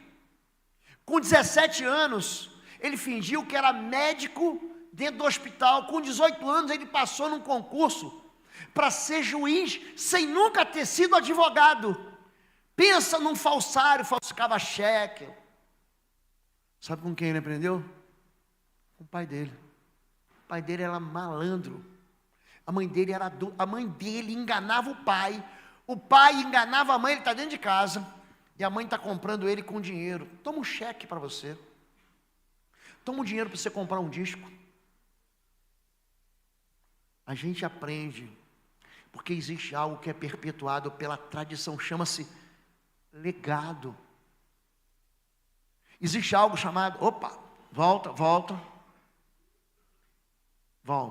Omissão. Numa hospedaria ao longo do caminho, o Senhor foi ao encontro de Moisés, presta atenção, e procurou matar Moisés. Gente, você não fica assustado quando você ouve isso aqui? É o mesmo Deus do Antigo Testamento, é o Deus do Novo. O mesmo Jesus no Antigo Testamento é o mesmo Jesus do Novo. O mesmo Jesus bonzinho, que está lá nos Evangelhos, vinde a mim, vós todos que estáis cansados ou sobrecarregados, é o mesmo Jesus do Apocalipse que diz o seguinte, vai vir a taça da ira aí. É o mesmo Jesus. A gente só não compreende. Mas aqui tem resposta. Ele tentou matá-lo, mas Zípora, a esposa de Moisés, pegou uma pedra afiada, cortou o prepúcio de seu filho. Você sabe que o pacto de Israel com os judeus é na genitália masculina. Ele corta ali, faz aquela operação de fimose, e tocou os pés de Moisés e disse, você é para mim um marido de sangue. Ela disse, marido de sangue, referindo-se à circuncisão. Nessa ocasião o Senhor deixou, preste atenção. Você ganha todo mundo para Jesus, mas não consegue ganhar teu filho, sabe por quê? Omissão. Cuide do seu filho. Leva o teu filho para Jesus. eu levei meus filhos para Jesus, sabia? Sabe quem ensinou a minha filha sobre sexo? Eu. Sabe quem ensinou meu filho sobre sexo? Eu. Sabe quem ensinou meu filho sobre dinheiro, lidar com dinheiro? Eu. Sabe quem fazia eles confessarem Jesus toda noite? Eu. Sabe quem orou pelos filhos toda noite? Meu filho saiu hoje de Orlando para Dallas, ele mora lá. Foi num compromisso. Sabe onde é que ele está agora? Agora? Na igreja. Sabe que horas ele vai chegar amanhã na igreja? 5 da manhã, lá em Dallas. Naquele calor que derrete. Gente, mata passarinho voando, tão quente que é. Está pensando que ele falta culto? Ele participa dos 4 cultos. Ele está lá para aprender. Ele vai ser pastor na minha igreja. Aí ele fala: pai, acho que já deu meu tempo. Deu nada. Termina o que você foi para fazer. Tô duro, tô trabalhando muito. Ele tem 3 empregos. 3. Te vira, meu chapa, vira homem. Por quê? Quando a mamãe diz: tadinho, não pode lavar um copo. Tadinho, acorda meio-dia. Mãe, o que tem para almoçar? Estou no videogame. Vem almoçar, não posso. Tem que terminar a fase. A gente está treinando nossos filhos para serem frágeis. O primeiro problema que eles tiverem, eles vão correr para você. Você vai ter que sustentar os filhos deles. Dias difíceis fazem homens fortes. Se você só der dia fácil para ele, se teu filho não pode chorar, se teu filho não pode receber um não, como é que ele vai lidar com a vida? De verdade, gente, de verdade. Você está pensando que eu sou um homem duro? Meus filhos me amam. Gente, eles gostam de ficar comigo. Eles me amam mesmo. Pergunta para o meu filho se eu faltei numa apresentação de Dia dos Pais, de Dia das Mães. Pergunta para ele. Pergunta para ele. Pensa num filho pereba. Meu filho não jogava bola. Ele era o pereba da turma. Todo jogo eu ia lá para ver ele ficar no banco. O professor deixava ele jogar 5 minutos, porque eu estava pagando a escolinha de futebol. Aí ele, o pai está pagando, não é isso? Gente, eu tenho um filho, que ele teve câncer com 1 ano, esse meu filho teve câncer com 1 ano. Ele foi entrar no colégio com 6. Ele foi ser alfabetizado com 7. Pensa um filho, meu filho ficou reprovado 2 vezes. Uma vez eu pedi para reprovar, reprova ele. Eu pedi para ele reprovar, ele não tinha condição de passar. Gente, pergunta para ele como é que eu fazia ele estudar. Porque teve uma época que ele ficava tanto na UTI, ele ia morrer, eu queria saber que ele ia estudar. Não, ele tem que viver. Mas depois eu falei, agora você vai ter que se esforçar mais, porque você começou atrasado. Então, enquanto todo mundo já sabe fazer a operação de multiplicação, você não sabe nem quais são os números. Pensa um menino hoje que é um gênio. Ele se formou em Dallas, na Universidade Batista de Dallas. Gente, quando ele recebeu distinção por louvor acadêmico, gente, é de você chorar. Mas todo dia eu orava com meu filho. Não existe um dia que eu não ore pela minha neta e pelo marido da minha neta. Pastor, tua neta tem 2 anos, mas ela vai casar. Vai casar. E quando ela casar, esse rapaz que vai se apaixonar por ela, já está banhado nas orações do vovô pastor aqui. Se você fizer isso, vai dar certo. Eu, uma vez, falei uma bobagem. O sanguíneo, ele fala primeiro para pensar depois na bobagem que falou. Eu não gosto de moto. Não gosto. Atendo muita gente com acidente de moto. Não gosto. E meu filho falou assim um dia, não, vou crescer, vou fazer 18 anos, vou comprar uma moto. Eu falei, não vai. Eu falei, quando você fizer 18 anos, eu vou te dar um carro 0. Olha que besteira que eu falei. Quando ele foi 18 anos, gente, pensa numa época que eu estava ruim de dinheiro, mas ruim. Eu não tinha dinheiro para mim, contava para comprar um carro 0 para ele. pois eu me virei e cumpri a minha promessa para ele. Me virei. Eu prometi? Está prometido. Ele tem que saber o que é caráter. Caráter significa, ó, está vendo isso aqui? Eu te prometo ser fiel todos os dias da minha vida. Eu vou te amar, vou te respeitar, eu vou andar contigo, eu vou te sustentar, eu vou cuidar de você até o fim. Meus filhos nunca me viram olhar para outra mulher com o olho brilhando de desejo. Nunca! Eles sabem como é que eu sou. Quando meu filho falou, estou apaixonado pela Francisca, escuta o que eu vou falar. Você só vai beijar essa menina aqui se você for casar com ela. Ela vai ser a única mulher da sua vida. Você está entendendo o que eu estou falando? Tô. Quando você, isso é tradição, isso é legado. Ah, briguei com a tua mãe, vou embora. Brigou? Engole o sapo, meu chapa. Ah, pastor, eu pensei que estava casando com anjo. Não está casando com anjo, está casando com gente. Pastor, casei com um príncipe. Ah, vou dar um beijinho. Vira sapo. Casamento é para macho. Ele tem que aprender isso. Ele tem que aprender que ele tem que trabalhar. Ele tem que aprender. Ele quer sair. Eu vou sair de casa. Então, paga as tuas contas. Paga a prestação do teu Apple, da tua Ferrari. Paga a prestação da luz. Paga telefone. Por quê? Porque crescer dói. Se você for omisso, você vai ganhar todo mundo para Jesus. Vai perder teu filho. Vai perder teu filho. Eu estou levando todo mundo para Jesus. Está esquecendo do teu neto. Está esquecendo da tua neta. Por que que a praga chega em casa? Iniquidade dos pais. Opa, volta. Volta. Então o Senhor disse a Salomão, já que essa é a sua atitude, você não obedeceu minha aliança e aos meus decretos, os quais eu ordenei, certamente lhe tirarei o reino e darei a um de seus servos. No entanto, por amor a teu pai, o rei Davi, não farei isso enquanto você viver. O tirarei da mão do seu filho. Salomão morre, Roboão assume, ele consegue perder o reino com 3 dias de reinado. Guerra civil. A iniquidade dos pais. Salomão, ele era sábio, sim ou não, gente?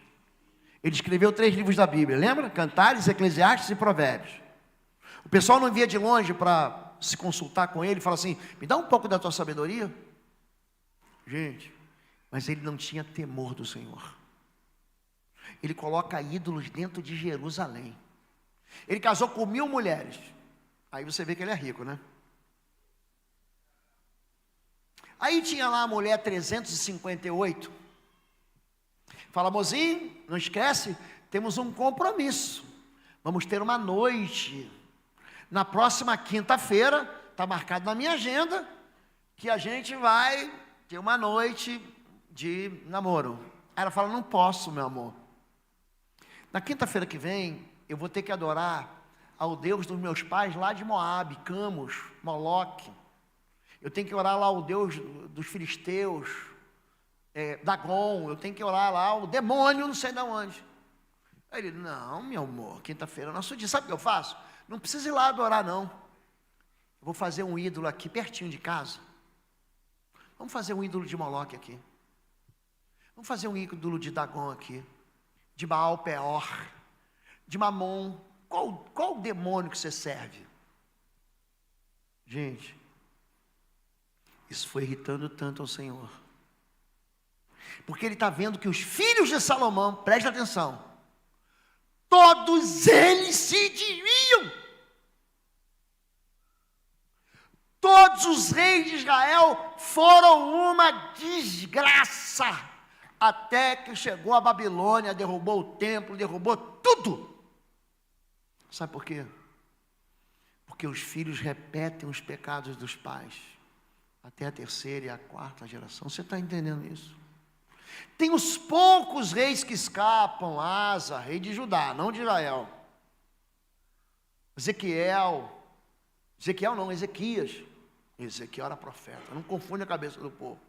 Tem uns poucos reis como Josafá. O resto pensa assim no povo. Por quê? Por causa dos pais. tem umas coisas para ensinar. Eu posso passar só mais um pouquinho de umas coisas para os pais terem cuidados? Cuidado com o que você está dando de literatura para os teus filhos. Vai passando rapidinho. Isso aqui é da turma da Mônica. Essa é a tal da bruxa da lua. Ela faz invocações. Está vendo aqui que tem vela? Vocês estão vendo velas aqui? Pode passar o próximo. Está vendo que isso aqui é um pentagrama invertido com 7 velas? Já reparou que o Espírito Imundo, quando ele manifesta, ele fala assim: eu sou as 7 encruzilhadas, as 7 flechadas, as 7 facadas? Está vendo que vocês vão ter umas moscas assim? É um tipo de gibi que você fala assim, é inofensivo, não é? Eles estão ensinando Cebolinha e Cascão, Cebolinha e Magali, a lidar com a feitiçaria, Pode passar. Ele invoca aqui os espíritos das moscas. Sabe o que significa Beuzebu ou Baal-Zebub? É isso, príncipe das moscas. Por que o espírito imundo manda acender vela? Porque ele está em trevas. Em trevas. Lembra que a gente leu 2 Pedro 2,4, Judas 1,6? Eles estão acorrentados em trevas. Pode passar. Pode passar. São algumas bonequinhas que são vendidas. Tem uma boneca que tem nome de demônio, Lilith. Pode passar. E aí, Gibi falando sobre pacto com o diabo, reencarnação. Witch, hoje, no livro de vocês vão ver a chamada bruxaria para crianças. Dá uma olhadinha depois, no final do livro. Eu falo sobre invocação de bruxaria. As crianças estão aprendendo a desonrar o Senhor. E o pai está comprando esse material. Tome cuidado com isso, pode passar. Brincadeira do copo, ou a brincadeira do Charlie. Eu vou deixar, pastor, vídeo para o senhor. Com criança, entre aspas, brincando com isso aqui, ficando endemoniada. Não é brincadeira. Não é brincadeira. Isso não é brincadeira. Isso é uma invocação. Existe mais tipo de invocação, pode passar. Está aí, ó. Mais de 80 estudantes foram possuídos por espíritos malignos. Gente, isso aí é jornal, pode passar. Possessão demoníaca em massa no jogo Charlie. Eu estava numa cidade, aqui é perto de Paranapanema, não, né? Aqui é perto de Paranapanema, né? Eu estava pregando numa igreja em Paranapanema, as crianças brincando da brincadeira do Charlie. Para você entender o que é, eles colocam uma caneta, um lápis em cima do outro, sim, não, e começam a fazem invocações de espíritos, e começam a ficar brincando, ele fica mexendo mesmo, respondendo. É um espírito imundo, é um fenômeno chamado de transporte, dentro da cultura espírita. Eu tive que parar de fazer uma administração, uma cidade pequena, para ir na escola, para expulsar demônio de criança. Pastor, pelo amor de Deus, vamos lá no colégio agora. Os teus filhos estão aprendendo isso na escola. Se você não ensinar a verdade em casa, eles vão aprender a mentira na rua. Pode passar. Desafio do Charlie desencadeia possessões coletivas em escolas, causa pavor. Aí tem um vídeo aí, pode passar. Que sociedade pode haver entre justiça e iniquidade, ou que comunhão da luz com as trevas, que harmonia entre Cristo e o maligno, que união do crente com o incrédulo? É um livro que para criança é fascinante, que marcou a geração de alguns aqui, Harry Potter, o bruxo gente boa. Pastor, por que isso é tão duro? Porque eu sei o tipo de criança endemoniada que eu cheguei no gabinete. No primeiro livro, eu era pastor de jovens e eu tive que aprender sobre isso. Eu não vi nunca nenhum filme, tá? Para você saber. Nunca vi nenhum filme. Eu abomino isso, porque eu sei o que ele está querendo dizer. Ele está querendo dizer, o diabo está querendo dizer que isso é inofensivo.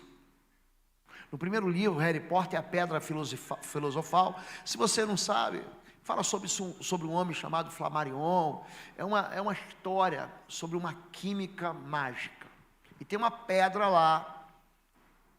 Harry Potter tem medo, ele aprende a invocar Cerberus. Alguém sabe quem é Cerberus? Faz essa, e está no livro, a criança aprende a oração. É o demônio de 3 cabeças que guarda a porta do inferno. Alguém lembra de um desenho animado da Cartoon Network chamado A Vaca e o Frango? Alguém lembra? Lembra que tinha um diabo que queria só fazer o mal? Lembra disso? Lembra que ele tinha um cachorrinho, o diabo, um vermelhão, que ficava com o traseiro de fora, lembra disso? Lembra que o cachorro tinha 3 cabeças? Eu sei que eles tentam amenizar, suavizar o mundo maligno, mas é isso aí que eles têm. Estão ensinando isso para as crianças. Isso chama-se invocação, trazer para dentro. Pode passar. Esse livro aqui, Harry Potter e a Criança Amaldiçoada, ele foi lançado no Dia das Bruxas. Dia das Bruxas, você sabe, tem o dia do Halloween. É a véspera do dia de ação de graças. Tem uma história que veio da cultura europeia, da cultura dos gurus europeus, ali, especialmente da Irlanda, né? Dos feitiços. Tem uma região europeia que é muito castigada por feitiçaria, a Floresta Negra alemã, já ministrei ali. Essas histórias de Branca de Neve são terríveis, dos irmãos Grimm, talvez você já tenha ouvido falar. São todas histórias de bruxarias para crianças, causam medo, pavor, pânico. Você talvez já tenha ouvido falar, com certeza já ouviu falar de Peter Pan. É a história de um menino que não cresce, ele vive uma infantilidade. Isso vem de um lugar ali próximo de Israel, chamada de Porta do Inferno, é Cesareia Filipe. Jesus fala: as portas do inferno não prevalecerão. Naquele lugar ali, se um dia você conseguir ir, é a base do Monte Hermon, que é a fronteira com a Síria. Tem neve lá em cima, é tão alto que tem uma estação de esqui lá em Israel. Mas lá no norte de Israel, fronteira com a Síria, tem uma cidade chamada Cunetra, bem na beirada assim. Então aquele degelo da neve se infiltra e é a base do rio Jordão. Ali tem 3 fontes, Rasbani, Bânias e Dan. São 3 fontes, e uma delas nasce dentro dessa montanha do Hermon. E dali sai um rio. Aí as mães entregavam sacrifícios àqueles demônios. O que era o sacrifício maior? Era pegar o filho, no 8º dia, e jogar a criança dentro daquela cachoeira. Então eu quero pedir para eu ganhar na loteria, vou dar um exemplo. Quero pedir para o meu time ser campeão, quero pedir para casar. Eu quero pedir para me formar na faculdade, eu quero pedir algo que eu não consigo fazer. Ela pegava o filho dela, jogava na cachoeira. E ali aquelas mulheres gritavam em pânico, diga pânico. É por isso que o lugar é Bânia, é o Bânias, é que o árabe não fala o P, ele só fala o B, vamos para lá. E ali aquelas mulheres gritavam de pavor, daí vem o nome pandemônio. Daí vem o nome pânico. Essas histórias carregadas de visões demoníacas entram dentro de casa. A gente nem percebe. Quem que gosta de videogame aqui? Quem gosta de videogame? Não, eu já joguei, mas não tenho mais tempo. Eu era campeão de FIFA, viu? Eu chegava lá na igreja para os jovens, e aí eu falava assim: pessoal, quem quer lá em casa? Quando eu comprei Play 4, agora Play 4 não existe, é Play 5, mas eu dava uma surra em todo mundo, mas o pessoal deitava e rolava nos campeonatos. Só que existem videogames, gente, especialmente os de RPG, que são muito demoníacos. Ele obriga a cada fase você fazer um pacto com o diabo, opção mesmo. Você quer lutar com o diabão, você tem que se juntar com outro diabo. Tem um jogo chamado Agonia. É um pacto que você faz com uma diaba, com uma demônia. Inferno de Dante, eu sei que é medieval. Eles pegam a história daquela literatura famosa, medieval, mentirosa inclusive, mas faz as crianças, olha, é um gráfico. Antigamente falava-se de gráfico, hoje nem se fala mais disso. A maneira como eles fazem confusão na mente, é um negócio absurdo. Pode passar. Essas são as cartas, algumas de Yu-Gi-Oh!, de Magic. Quem conhece Yu-Gi-Oh! Médico aí?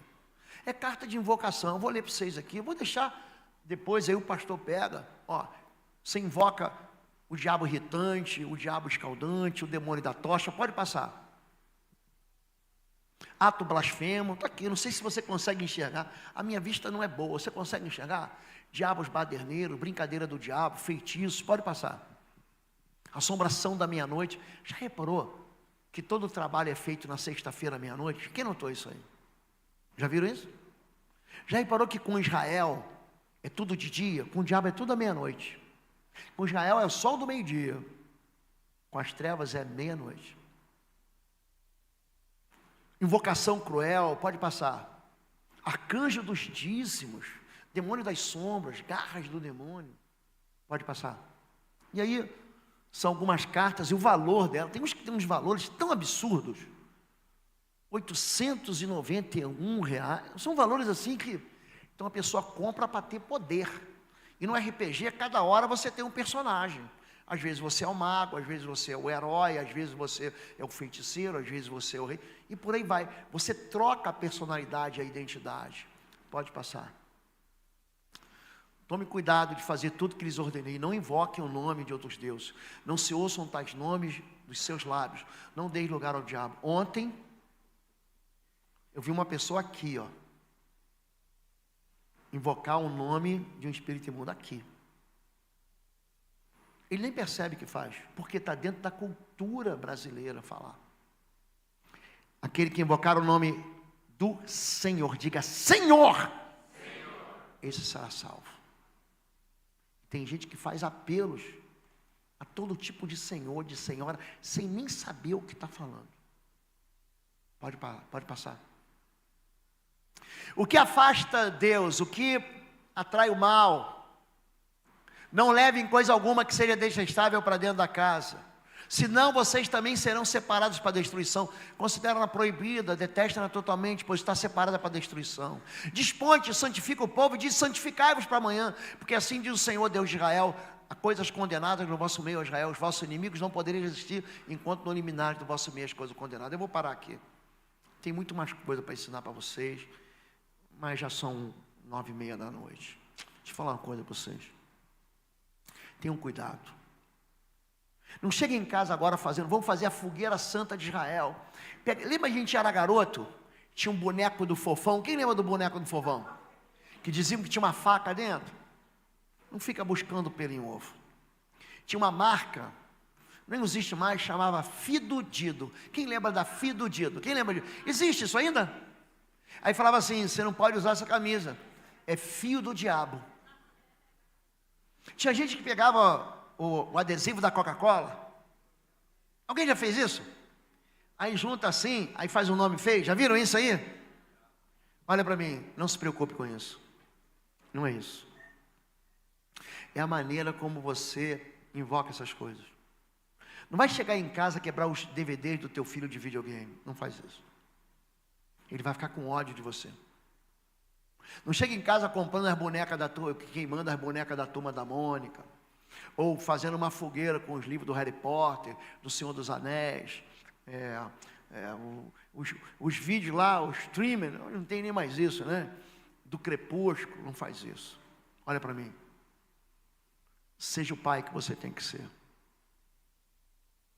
Deixa teu filho ver você amar a tua esposa. De verdade. Deixa teu filho ver você tratar. Abre a porta do carro para tua esposa.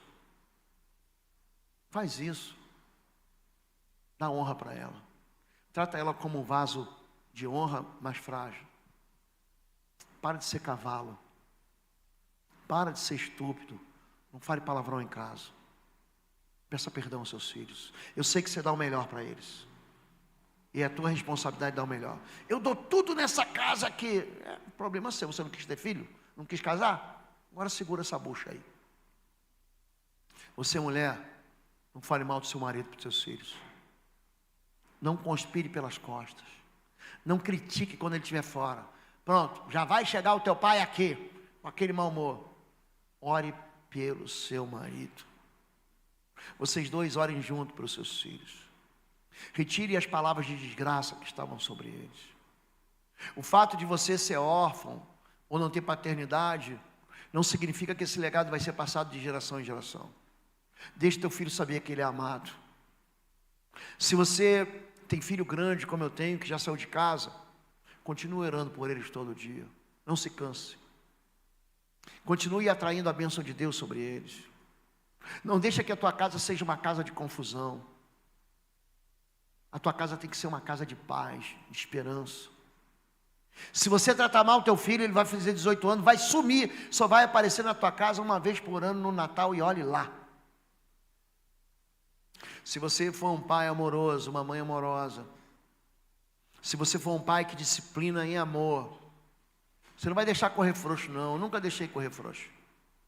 Nunca deixei. Mas se você não precisa ser um estúpido, bruto, violento, você não precisa bater em criança. Você não entende que é uma covardia você bater em criança? Olha o teu tamanho, meu chapa. Olha o teu tamanho, mulher. Como é que você vai bater numa criança que não pode se defender? Quando a Bíblia diz não poupe a vara o filho, não está dizendo para você ser violento. Meu filho gostava de bateria, sempre gostou. Meu filho gostava de ir para a igreja, porque se deixasse ele morava na igreja. Sabe como é que eu usava a vara para ele? Eu falava, se não terminar a lição, amanhã você não vai para a igreja. O quê? Eu vou fazer a lição da semana inteira. Eu pegava os pratos de bateria, as baquetas dele, ele era pequeno, botava em cima da geladeira, você não está de castigo não, tua bateria está de castigo. Gente, ele ficava uma seda. Natália, uma época, dei um carro para ela também, dei um Corsinha. Já teve um Corsa? Corsinha. E ela ia para a faculdade no Corsinha, bonitinho, arrumadinho, um carrinho de boneca. Aí quando termina o semestre, fui ver as notas da minha filha. Pastor, tua filha está na faculdade, e daí? Quem paga sou eu, meu chapa. Está pensando que vai ter moleza? Eu vou lá, as notas dela lá em alto, acima de 9. Aí uma matéria ela ficou reprovada. Que vergonha, pai. Vergonha é tua, não tem vergonha nenhuma. Fui na faculdade, fui na direção, falei, minha filha está com 9 e está reprovada. É verdade, reprovada por falta. Que horas é essa aula? É a primeira aula na terça, na quarta e na quinta. E ela chegava atrasada. Por que ela chegava atrasada? Se embonecando. Batom, pó, rímel. Ela começava a se arrumar, ela tinha que chegar na faculdade às 7. Chegava às 8. Não poupe a vara ao seu filho. Sabe o que eu fiz? Botei o carro de castigo. Não tem carro. Peguei a chave do carro, a chave cópia, levei para o meu trabalho, tinha um cofre lá, lindo. Está no cofre. Ora para não acontecer alguma coisa para o papai, senão você nunca mais vai ter o carro. Aí ela falou, vou ter que ir de ônibus, o ônibus passa na favela. Não tem problema, papai vai com você, vou te ensinar. Entrei no ônibus, aí pega lá, faz a baldeação, né? Pega o Inter 2, desce, vai para o Barro, vai. Chegamos na faculdade, pensa um frio em Curitiba, um frio, gente. O frio que entra nos ossos, assim, cutuca lá dentro, não adianta você usar casaco. Chovendo, ela foi para a faculdade, uma tromba desse tamanho, um bico. Eu fui para a biblioteca, fui ler, falei, vamos pegar a literatura, vou ler. Quando terminou a aula, papai, vamos embora? Eu falei, vamos. Gente, pensa uma fila de ônibus. Tudo aqueles jovens saindo da faculdade, o único velho era eu. Estou lá na fila e para o primeiro ônibus, para o segundo. Cara, quando ele entrou no terceiro ônibus que passou, gente, se eu não protejo ele, eu achei que ela ia ser estuprada ali dentro. Eu segurando ela aqui. Aí quando eu chegando em casa, ela falou, chovendo, frio. Ela falou assim para mim, tá vendo, pai? Difícil, né? É difícil. Mas vai ficar 2 meses sem um carro. Nunca mais ela se atrasou. Não precisa ser violento. Fui amoroso, acompanhei ela. Ela terminou a matéria dela, fez de novo. Você não precisa ser estúpido. Agora, protege o teu filho espiritualmente. Protege o teu filho emocionalmente. Para de dizer para o teu marido, eu vou embora, vou largar tudo e vou embora. Gente, você está criando um coração medroso. É um coração que vai ficar ansioso. Ela vai crescer ansiosa. Ela vai duvidar, não vai crer. Não vai acreditar no marido. Eu vou casar? Ele vai me tratar assim? Quero casamento nada. Estava falando para o pastor Takemi. Falei, pastor, o senhor é uma ameaça. Ele tem filhos casados, netos casados, todo mundo no altar, os netos servindo, a neta traz o filho, a outra neta traz o marido. O casamento, ele é uma ameaça para as trevas. Não posso perder meu horário. O teu casamento dá esperança para quem não tem esperança. Todo mundo diz, o casamento é falido. Casamento é falido, uma conversa. O casamento conta com a bênção de Deus. Vamos ficar em pé e vamos orar em nome de Jesus.